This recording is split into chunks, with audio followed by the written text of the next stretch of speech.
Таңертең таксиге тапсырыс беріп тұрып байқағаным, бағалары бір түрлі арзан. Дәл осы сәтті жақсы көріп, Біз қызыл батырманы басамыз. тиімділіктің керемет ғажабы орын алуда.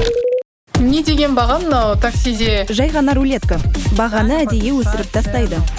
Бұлай емес негізі. Жолдағы әр минутың ақша тұрады. Неге соншалықты арзан? Жүргізуші ақшаның күлкілі болмағанын қалайды. Таза түсетіні 1300 теңге. Жүргізушілерді мен де түсінемін. Экономика ешкімді аяп қалмайды. Бұл енді қиындау сұрақ. Қолданушылар көп, жүргізушілер аз. Бұған сену қиын. Бұл енді шындық. Бұл тұрақты маятник, тұрақты таразылар. Бір жолын тауып теңдестіру керек. Бұл Яндекс такси технологиясының антологиясы. Фильм бүгінгі біз білетін таксиді жасап шығарған адамдар мен технологиялар туралы. Ал кадр сыртында сөйлеп тұрған мен, Әлішер Елікбаев. Неге мен? Себебі мен компанияларға күрделі тақырыптарды қарапайым халыққа түсінікті тілмен түсіндіруге көмектесемін. Шынымды айтсам, бағаларының мұндай болуы өзіме де қызық болып тұр. Жол жүрер алдында қолданушыларға көрінетін баға түрлі себептерге байланысты өзгеріп отырады. Оларды формула түрінде көруге болады. Қандай да бір базалық тариф бар. Тариф негізі 3 компоненттен тұрады. Бұл жолдағы 1 километрдің құны, жолдағы 1 минуттың құны және жол жүрудің ең төменгі құны. Әдетте ең төменгі баға дегенге, мысалы, 3 минуттық жол, 1 шақырымдық жер кіреді, одан әрі тарифтік есептеулер жүре бастайды. Бұған қоса ақылы тапсырыс беру бар. Сіз өте алыс жерде тұрсыз делік. Жүргізуші сізге жақындап келу үшін ақылы қызмет қосылады. Қызметте сізді күтуге ұсынылған тегін 3 минуттан басқа ақылы күтуде бар. Тағы да негізгі тарифке қосымша опциялар қосылуы мүмкін. Өзіңізбен бірге жануар алып жүру, шаңғы, сноуборд, балалар орындығы. Қолданушылар әдетте коэффициенттің көтерілгеніне шағымданады. Дәл сол коэффициенттің жоғарылуына байланысты баға көтеріледі. Баға расымен де осыған байланысты, бірақ біз жүргізушінің уақытын оңтайландыруымыз қажет. Осы жерде ақырынырақ жалпы формуланың әрбір элементіне тоқталайық. Оның алғашқы бөлігі тарифтер.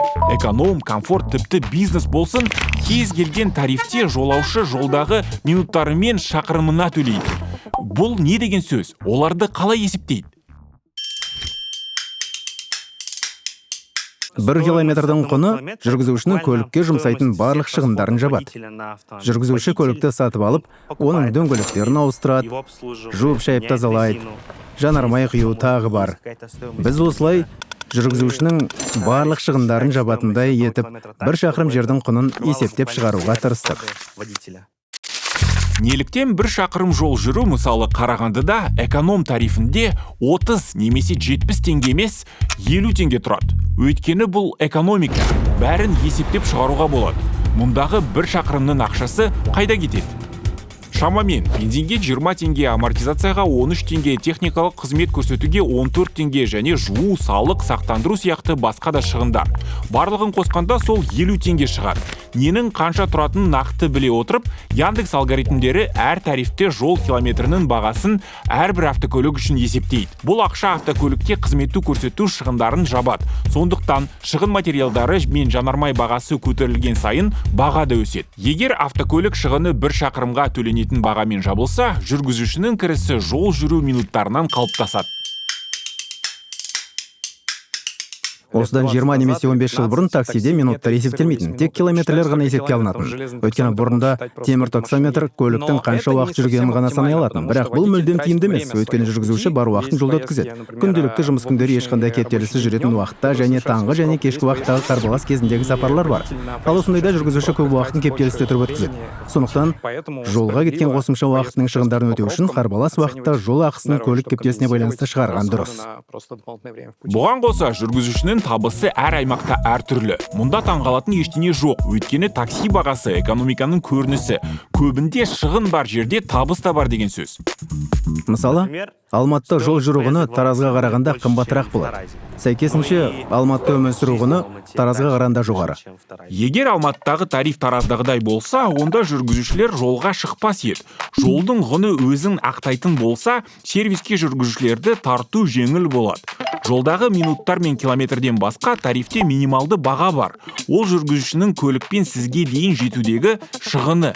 Егер жүргізуші жолаушыға, мысалы қаланың басқа жерінен ұзақ уақыт жүрсе, көліктің келуі ақылы болады. 3 минут күту тегін, содан кейін ол жүргізушінің тоқтап тұрған уақытына өтемақы төленеді. Сондай-ақ жануарлар мен шаңғы тасымалдау бойынша қосымша опциялары бар. Қайткенмен де Алматыда тұрамыз ғой, тауға барып тұру керек. Тағы бір опция – балалар орындығы. Мұндай сапар қымбаттырақ, себебі кез келген адам бала тасуға дайын емес.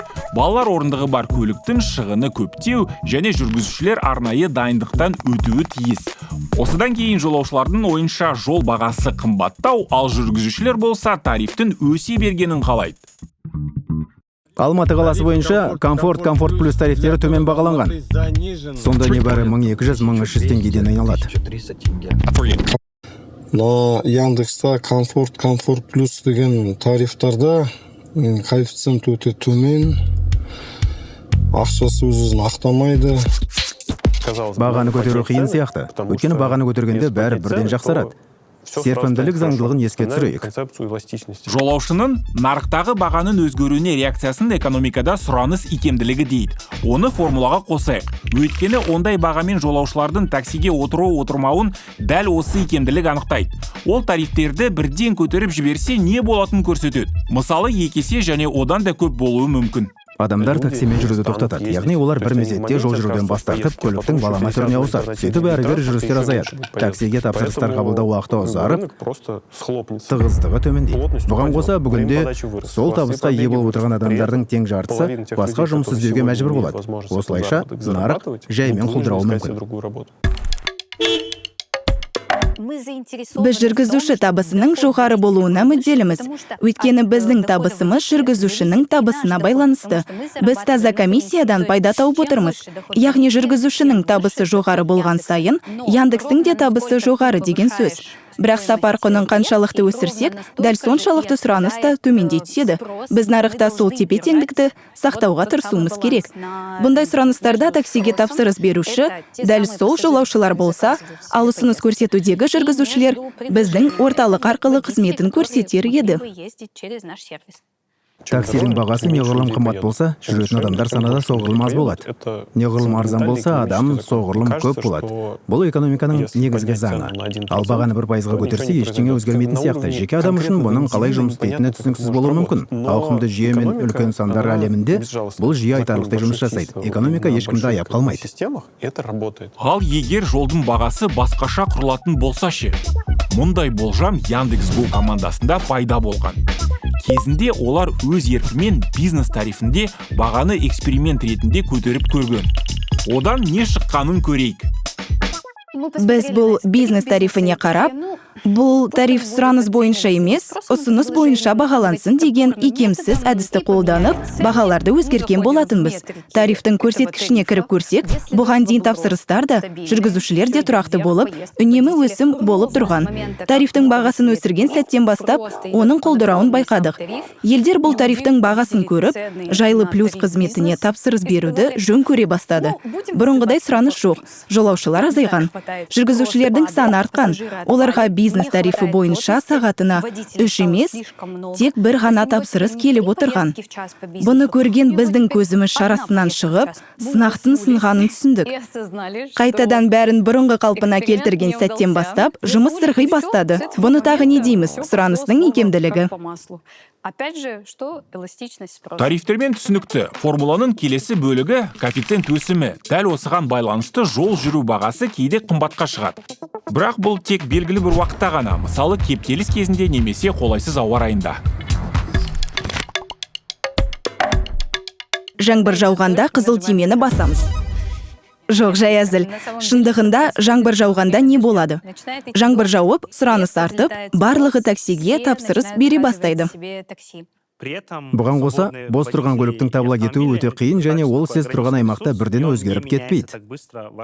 Сіз тұрған аймақта бос көліктер гөрі такси іздеп тұрған адамдар көп болған кезде бағаның коэффициент өсімі іске қосылады. Осыған байланысты баға да көтеріледі. Бұл қалай жұмыс істейтінін такси атласынан көруге болады. Артында көліктер картасы.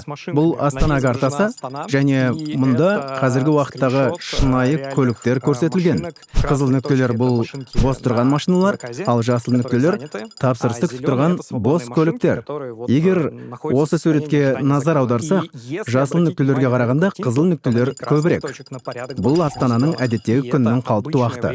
Осы уақыттың өзінде көліктеріміздің 95% бос емес. Ал жаңбыр жауған кезде сұраныс 50% артады. Ол дегеніміз сұраныс 1,5 есеге көбейеді деген сөз. Енді бұл адамдардың барлығын қайда отырғызу керек?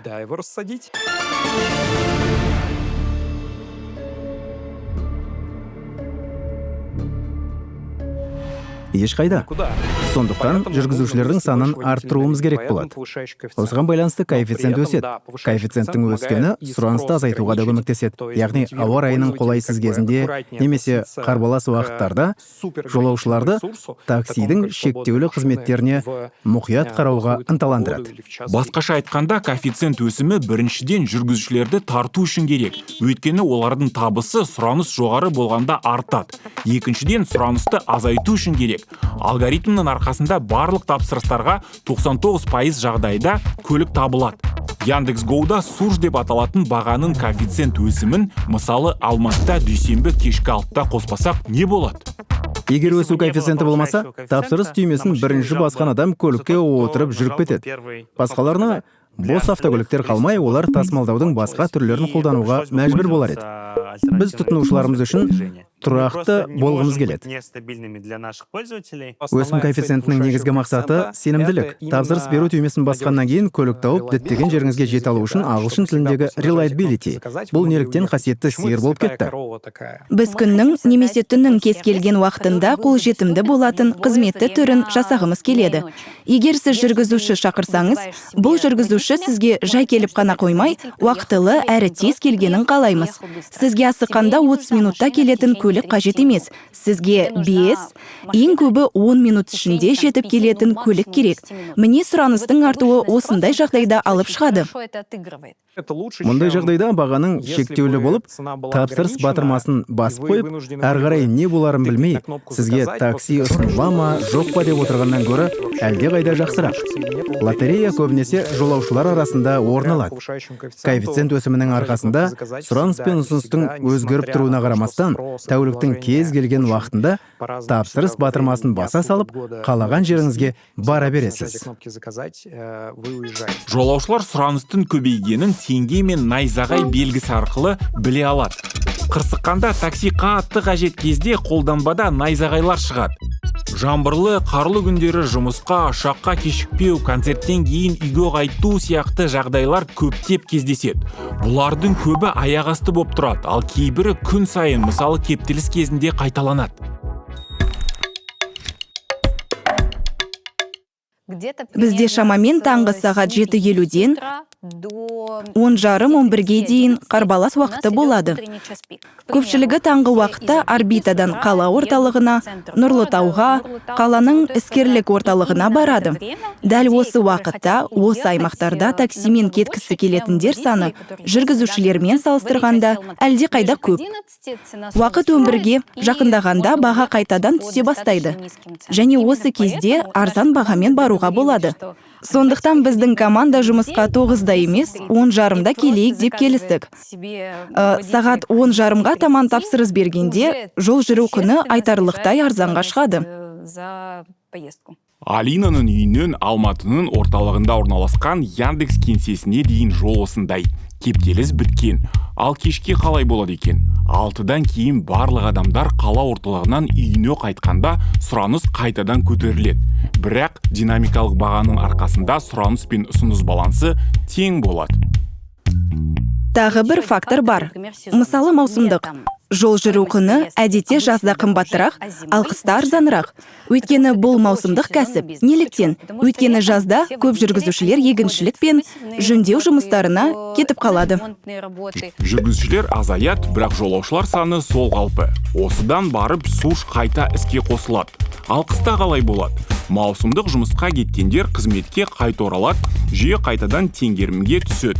Осылай желтоқсанның соңғы аптасына дейін Яндекс.Го сол қалпында қалады. Жаңа жыл алдындағы қарабалас басталғанда сұраныс тағы да көтеріледі. Басқа мерекелерде де тура осындай жағдай қайталанады. Қасиетті Рамазан айында барлық адамдар ораза ұстайды. Таң атқаннан күн батқанға дейін тамақтанбайды. Күн батысымен тамақ іше бастайды. Рамазан айында қонақ шақырамыз, қонаққа барамыз, мейрамханаларда дастархан жайып, ауызашар береміз. Бірақ жүргізушілер де ораза ұстап жұмысқа шықпайды. Бұл уақыттағы көтерілген коэффициент факторы жолдың құнын арттыруы мүмкін. Өйткені бір жағынан жолаушылар көлікке тапсырыс берсе, екінші жағынан ораза ұстаған жүргізушілер ауыз ашу үшін үзіліс жасайды. Өсу коэффициенті бұл тариф бойынша белгіленген бағаның көбейтілген саны. Жүргізушілер мен жолаушыларға жағатын тиімді коэффициентті қалай есептеуге болады? Оны ойдан шығармайды ғой, әлде? Бұл жүйеде сол баяғы экономика көмектеседі. Барлығын бірақ алып кете алмайсың. Біз бәрін түсінеміз. Баға неғұрлым жоғары болса, конверсия соғұрлым төмен болады. Міне солай.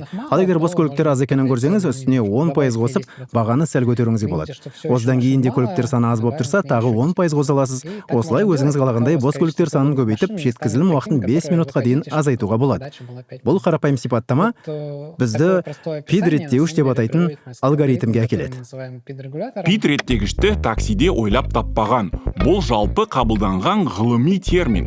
Технология көрсетілген параметрлерді қажетті диапазонда сақтайды. Мысалы, қайнаған судың температурасын термоподта ұстап тұру немесе круиз контрольдағы жылдамдықты бақылау үшін. Ал таксидеші, Астанадағы Нұра аудандағы бос көліктердің кестесін алайық. Сағат 8-де диаграмма бір қалыпты, бірақ 10:30-да бірдене боп, ауданда бос көліктер саны азая бастайды. Міне жауап осы. Танымал рэпердің Барыс аренада концерт аяқталып, концертке келгендердің барлығына қайтарда такси керек болды. Осы кезде пид реттегіш іске қосылып, ол жерге көбірек көлік тарту үшін бағаны көтеру туралы сигнал береді. Бұл іске асты. Ауданда такси көбейіп жатыр, ал сұраныс оларға бөлінуде. Енді жолаушылар қайтудың басқа түрін таңдайды, немесе бағаның төмендеуін күтеді. Жүйе қалпына келіп, барлығы үйіне қайтады. Бұл сиқыр емес, тек үлкен сандар. Мұнда шынымен бәрі қарапайым. Жүйе барлығын өзі есептейді. Ол сұранысқа қарайды, ұсынысқа қарайды, қажет болса көбейтілген коэффициентті қосады. Барлығын өзі жасайды. Қолмен ішіне істеудің қажеті жоқ. Мұның бәрі бақылап, реттеп отыру үшін қаншама қолдың қажет боларын елестете алмаймын.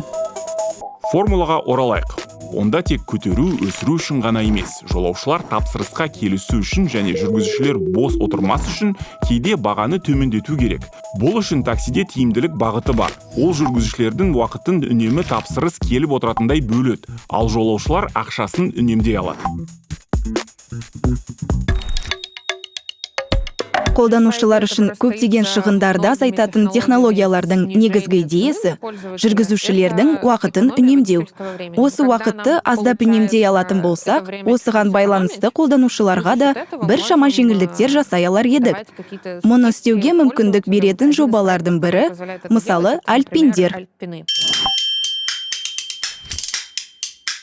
Жүргізуші тосқауылдан өтіп, ауланың түкпір-түкпіріне барып, қосымша уақыт құртпау үшін біз жолаушыға ыңғайлы нүктені таңдауды ұсынамыз. Жүргізушінің жетуіне оңай болу үшін жолаушыға өз үйінің қасындағы ыңғайлы бір бұрышты белгілеуді ұсынамыз. Осылайша осындай альпиндермен жүргізушінің желідегі уақытын оңтайландырамыз. Сәл күте тұрса, такси арзанырақ болады. Яндекс.Гоуда осындай ескертуді көрген шығарсыңдар. Бұл мінсіз тізбектер жұмысының нәтижесі. Жолаушы жаққа бара жатқан көліктердің біреуіне осы жолаушының тапсырысы түседі. Бұл екі жаққа да тиімді, өйткені жүргізуші бірнеше тапсырысты қатарынан орындай береді. Ал жолаушыға сәл күткені үшін аздаған жеңілдік беріледі. Өйткені жолдың бағасынан жүргізушінің сізге дейін жететін жол шығыны алынып тасталады. Осыған ұқсас принцип бірге тарифінде жұмыс істейді. Жүргізушінің уақытын үнемдеудің жақсы үлгісі көлікті ортақ пайдалану технологиясы. Оқиға мынада: біз жақын нүктелерден бір бағытқа баратын екі жолаушының сапарын біріктіреміз және жүргізушіден оларды бір уақытта қатар жеткізуді сұраймыз. Тағы бір адамды барып арнайы алып кету ыңғайсыздық тудырады деп жүргізушілер шағымданады. Олар мұны 800 және 700 теңгелік екі түрлі сапар деп есептейді. Одан да 1000 теңгеге екі түрлі сапар жасағаным тиімдірек болар еді деп есептейді. Расымен біріктірілген 1000 теңгелік сапарға қарағанда, әрқайсысы 1000 теңгеден тұратын екі сапар жақсы болып көрінуі мүмкін. Бірақ бұл олай емес. Бұны анықтауға математикалық тәсіл көмектеседі. Жол жүру ақысының бірігуі жүргізушіге тиімді болып шығады. Өйткені ол екі бөлек сапарға шыққаннан гөрі бір бағыттағы сапардың жолынан уақыт ұтып, көбірек табыс табады. Бізде сағатына ақша деп аталатын MPH көрсеткіш бар. Біз негізінде соған қараймыз. Өйткені жеке сапарларды бөлек, орташа есепшотты бөлек қараса, одан ешіне түсініксіз. Жүргізушінің бір сағаттағы табысы арқылы оның 8-не 6 сағат жұмысы істегендегі табыс көзін тікелей көруге болады. Сағатына түсетін кірісті формулаға қосайық. Дәл осы көрсеткіш жүргізушінің тұрақты табысына кепілдік береді. Оны жүргізушілердің сапарда көбірек уақыт өткізуін қамтамасыз ететін әртүрлі функциялармен жақсартуға болады. Өйткені оларға дәл осы сәтте табыс түседі. 2017 жылы жүргізуші жолаушы тасымалына ауысымының жартысынан аз уақытын жұмсаған. Ал 2024 жылы пайдалы уақыт 63%-ға дейін өсті. Бұған жүргізу қолданбасындағы әртүрлі режимдер көмектесті. Мынандай жағдайды елестетіп көріңізші. Жүргізуші тапсырыстың түскенін 1 сағат күтеді. Оған жету үшін жарты сағат жүреді де, 5 минут ішінде шыққан жерге жеткізе салып келесі тапсырысты тағы күтеді. Сонда жүргізушінің желідегі минутына шыққандағы табысы аз шығатын сияқты. Жүргізушінің барлық уақытынан желіде болған кезде жолаушымен бірге жүретін уақыт көрсеткішін оңтайландыруға тырысамыз. Осы уақытты оңтайландырудың бір мысалы үйге батырмасы. Жүргізуші желіде шамамен 6-7 сағат болды, енді ол үйіне қайту керек. Ал оның жолына 1 сағаттан астам уақыт кетеді деп елестетіп көрейік. Осы кезде жүргізуші Яндекс.Про қолданбасындағы үйге түймесін басса, біз оған үйінің бағыты бойынша тапсырысты таңдап береміз. Яғни, жүргізуші үйіне қайтып бара жатып, уақытты тиімді пайдаланып, әрі үйге қайтар жолды табысқа айналдыра алады. Үйге батырмасынан басқа жүргізуші қосымшасында басқа да көптеген пайдалы режимдер бар. Өз жұмыстарыңызбен жүргенде, жұмыс бабымен батырмасын бассаңыз, сізге сол бағыттағы тапсырыстар келіп түседі. Жоспарыңызды өзгертпей-ақ жүре бересіз. Нұсқаулық бұл жүргізушіге қаланың көлік тапшылығы мен сұранысы жоғары аймақтары туралы дәлме-дәл айтып беретін технология. Біз оған сол бағытта тапсырыс жібереміз, оған қоса осы аймақтағы қызмет түрін қыздыра түсеміз, екінші жағынан жүргізушінің желідегі уақытының тиімділігін арттырамыз. Көбірек табыс табудың тағы бір жолы бонустарды қадағалау. Олардың кейбірі күніне, аптасына немесе басқа уақыттағы тапсырыстарды жеткілікті көлемде орындаған үшін беріледі. Бұл межелік мақсат. Кейбірі жүргізушіге тиімсіз тапсырыстар үшін өтемақы түрінде төленеді. Бұл кепілдіктер. Ал геобонустар жүргізушілерді көлік аз немесе алыстау жерге баруға ынталандырады. Оларды жүргізушілер әзілдеп көлшік деп атайды. Расымен сол сияқты. Геосубсидиялар атауында гео сөзі бар болғанымен, оның ең тиімді тұсы жүргізушілерге желіге қосылу уақытын ескерту. Мысалы, ертең таңғы 9-да белгілі бір аймақта сұраныстың жоғары болатынын білеміз делік. Біз бұл жайлы жүргізушілерге айтқымыз келеді. Достым, таңғы сағат 8-де шығуыңды сұраймыз, жол жүру құнының коэффициенті жоғары болатынына кепілдік бар. Осыны біліп қой. Геобонустар сұранысы жоғары аймақта жүрген жүргізушілерге арзандау сапарға кепілдік береді. Сапар арзанырақ шыққан жағдайда Яндекс.Го баға айырмашылығын өзі төлеп береді. Ал бонустар қайдан келіп жатыр? Шын мәнінде бұл біздің қызметіміздегі ақша айналымы. Өйткені біз комиссия арқылы табамыз. Содан кейін комиссиядан жиналған ақшаның бір бөлігін қайтадан қызметке қайтарамыз. Осылайша біз сұраныс пен ұсыныс арасындағы тепе-теңдікті сақтаймыз. Жүргізушілердің көбірек болғаны қажет болса, онда біз жүргізушілерге бонустар қосамыз. Мысалы, қыста сұраныс саны шектеулі болғандықтан, жолаушылар үшін жеңілдіктер енгіземіз. Бонустар жүйенің маңызды бөлігі. Өйткені соның арқасында жүргізушілер тез табылады, бағалар да қолжетімді болады, қолданушылар жиі тапсырыс береді, жүргізушілер де көбірек тапсырыс орындайды, қызмет орталығы да көп табысқа ие болады. Осымен тоқтауға да болар еді. Бірақ Яндекс.Го өз пайдасын бонустар мен жеңілдікке қайтадан салып, осылай бәрі қайталана береді. Барлық режим, бонус пен жеңілдіктер картасыз және арнайы технологиясыз жұмыс істей алмайды. Бұл тиімділік жүйесінің тағы бір маңызды бөлігі. Тұтынушы таксиге тапсырыс беру қолданбасын ашқанда, оған бәрі жылдам әрі тез орындалатын сияқты көрінеді. Көлік тағайындалады, қалаған жеріне барады, көліктен түсе салып жөнімен кетеді. Бұл тәжірибе жайлы ойламайды да. Ол үшін бұл әдеттегі қарапайым дүние. Ал бұл шын мәнінде тапсырысқа көлік тауып беретін үлкен технологиялардың ғарыштық торабы. Мұның ішінен ең тиімдісін тауып бере алатыны. Одан ары оңтайлы маршруттар құрастырылады. Бұның бәрі тиімділіктің небір алгоритмдері. Бұл жерде графикалық технологияның көмегі шексіз. Үлкен қалада көлік тағайындау қиын. Көлік өте жақын көрінгенімен, жүргізуші мен жолаушының арасында темір жол, даңғыл немесе өзен болуы мүмкін. Сол жағдайда оларды айналып өтуге тура келеді. Барлық жол туралы ақпарат пен проблемалық аймақтарды білетін жол сызба дерекқоры мұндай жағдайлардың алдын алады. Сызба не үшін қажет? Елестетіп көрейікші. Көлікке тапсырыс бергісі келетін пайдаланушы бар, және ол қандай да бір өзеннің қасында тұр. Айталық, Астанада Есіл деген өзен бар. Мысал ретінде екі көлікті алайық. Біреуі өзеннің дәл арғы жағында, екіншісі одан сәл әрі тұр. Бірі 300 метр, ал екіншісі 600 метр жерде тұр. Енді біз көлік тағайындау үшін қарапайым алгоритмді қолдансақ, тұрған жеріне қарап, ең жақыны деп құрастырып, осы көлікті тағайындар едік. Солай емес пе? Өзеннің үстіндегі көпір көз алдымызда тұрса да, көлік жолаушыға жету үшін 800 метр қашықтықта жүріп, айналып келуіне мәжбүр болады. Бұл қосымша уақытты қажет етумен қатар өте тиімсіз. Сондықтан тікелей қашықтық бойынша емес, жолаушыға тезірек жететін, түзу көшемен жылдам келетін көлік тағайындалады. Көлік табылып, оны тағайындауға болатын сияқты болып көрінеді. Бірақ әр минут сайын жүйеде мыңдаған сапар айналып жүр, және олардың барлығын есепке алу керек. Тағайындауға қатысты классикалық мәселе бізде болашақ әйелдер мен күйеулердің біраз бөлігі бар деп ойлауында. Енді біз ортақ бағытты ұлғайту үшін оларды үйлендіруіміз керек. Яғни жұптардың санын көбейту арқылы ұлғайту. Бұл әдіс таксиде көп уақытқа дейін жұмыс жасамады. Бұған дейін таксиде ашкөздік алгоритмі қолданылған. Ашкөз алгоритмді пайдалану ең жеңіл жол. Басқа біреуге қолайлы болатынын ескермей, жолаушыға кез келген көлікті жібере бермес үшін Яндекс.Го мәселенің оңтайлы шешімін тапты.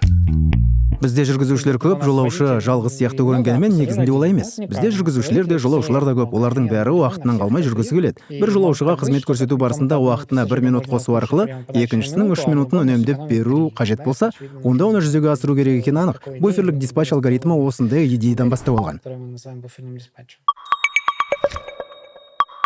Бұл жағдайды нарықта болып жатқан барлық жағдайды ескеріп, тұтастай қарастырайық деген ой болды. Біреудің жеке дара уақытын емес, жүйеде жүріп жатқан барлық уақытты қысқартып оңтайландыру. Буфер – бұл барлық тапсырыстар жиналатын орын. Осы буферде әрбір тапсырыстың қандай кандидаттары бар екенін қарастырылады. Олар бір-бірімен қалай қиылысады және жүргізушіні қай тапсырысқа жіберу керектігін және қай тапсырысты шегере тұруға болатыны шешіледі. Көлік маған 2 минутта емес, 3 минутта келу мүмкін. Осы кезде менің көршіме көлік 5 минут емес, 1 минутта тағайындалу мүмкін. Яғни менің уақыт көрсеткішім төмендегенімен, бірақ көршімнің уақыты тиімдірек шыққанына байланысты, жүйедегі жалпы уақыт көрсеткіші жақсара түседі. Алгоритм жүйедегі барлық жүргізушілер мен жолаушыларды көреді және қолайлы жұптарды таңдайды. Бәрі оңай сияқты, бірақ шын мәнінде жүздеген өзгеріс болуы мүмкін. Өйткені жұпты таңдағанда жеткізу уақыты ғана емес, сонымен қатар тариф те маңызды. Эконом, комфорт плюс, бизнес.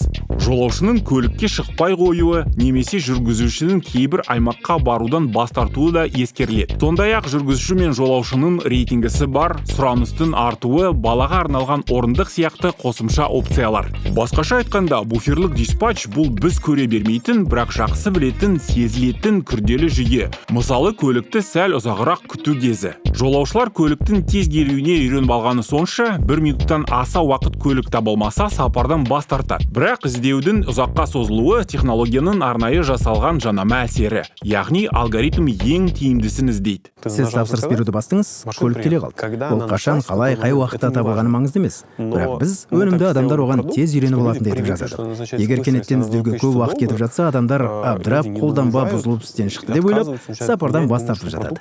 Бұл біздің келесі ең үлкен қадамдарымыздың бірі болмақ. Адамдарды күтуге және бас тартпауға үйрету. Бұл әдіс кол орталықтарында жақсы жұмыс істейтін көреміз. Өйткені ол жерде сөйлеуші сөйлеп тұрады, көлік сонда барады, иә.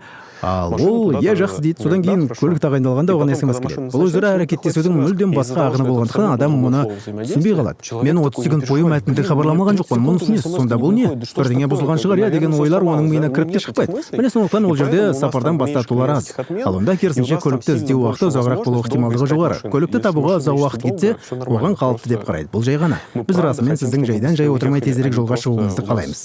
Жеңілдетілген баға формуласы осылай көрінеді. Түбінде не жатқанын аңғарып, бір нәрсе жайлы айта салуға қарағанда әлде қайда қиын екені сөзсіз.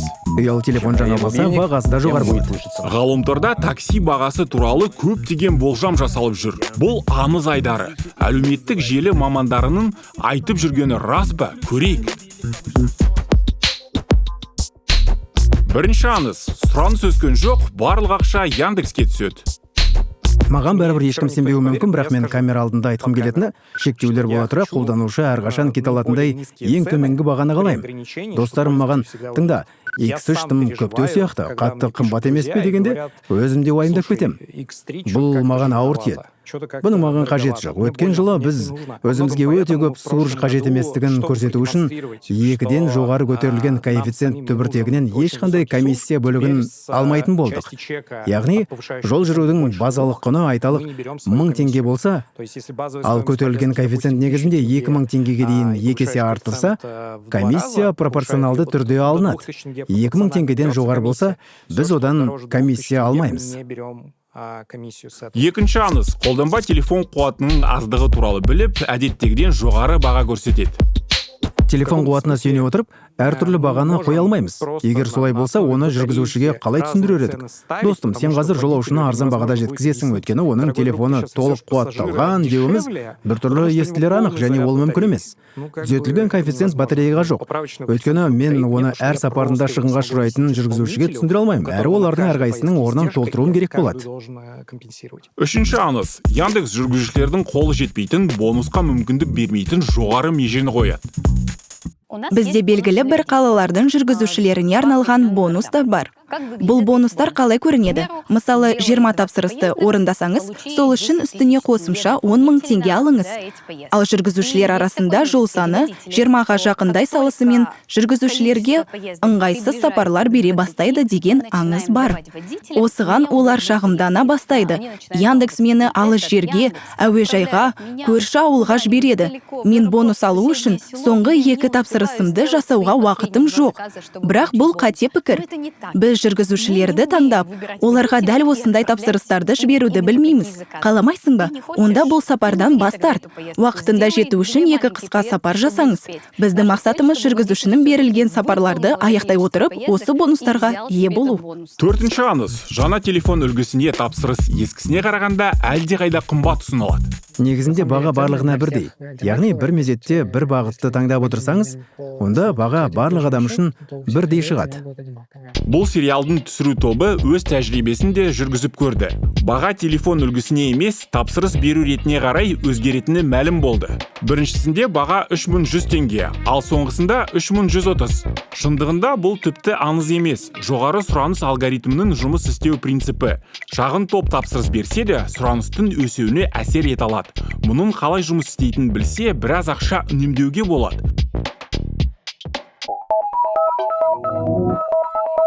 Мысалы, жиыннан немесе концерттен ерте шығып кету. Жалпы қарағанда сіз осылайша сауғалаған көп адамнан қажыласыз. Бірақ матчтың соңындағы кейбір қызықтан құралаған қалуыңыз мүмкін.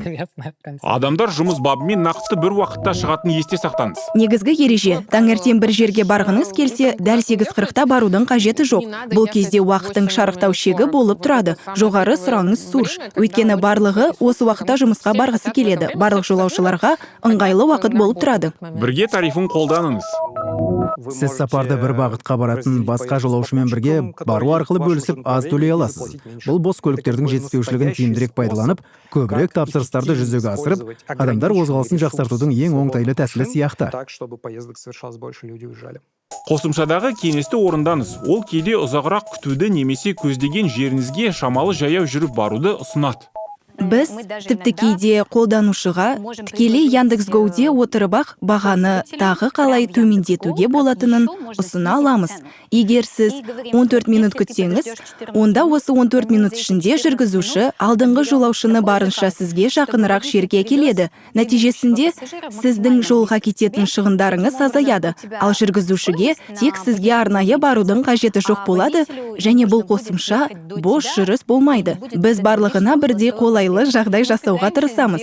Жүргізуші үшін де, жолаушы үшін де, өзіміз үшін де. Біз осы тепе-теңдікті сақтауға тырысамыз. Сондықтан біз осы құралдардың барлығын бәріне бірдей пайдалы болатындай етіп шығарамыз. Әрине, жолаушы мен жүргізуші деген екі орындыққа отырып алып, бәріне ұнау оңай емес. Бағаға риза емес жүргізушілер де, жолаушылар да болады. Айтпақшы, риза болатындар да болып тұрады. Әсіресе сұраныс көп кезде Яндекстің жоғары бағасы қуантады. Қолданбаға кіріп, бағалар шарықтап тұр деп ойлайсың. Іс жүзінде ол өте оңтайлы, тиімді болып шығады. Бұл фильмде жол жүру бағасы батырманы баса салуға байланысты емес екенін түсіндіруге тырыстық. Бұл алгоритмдердің математикалық және күрделі есептердің нәтижесі. Қолданбадағы найзағайды көріп, ызаңыз келгенде осыны еске түсіріңіз. Бұл Яндекс такси технологиясының антологиясы.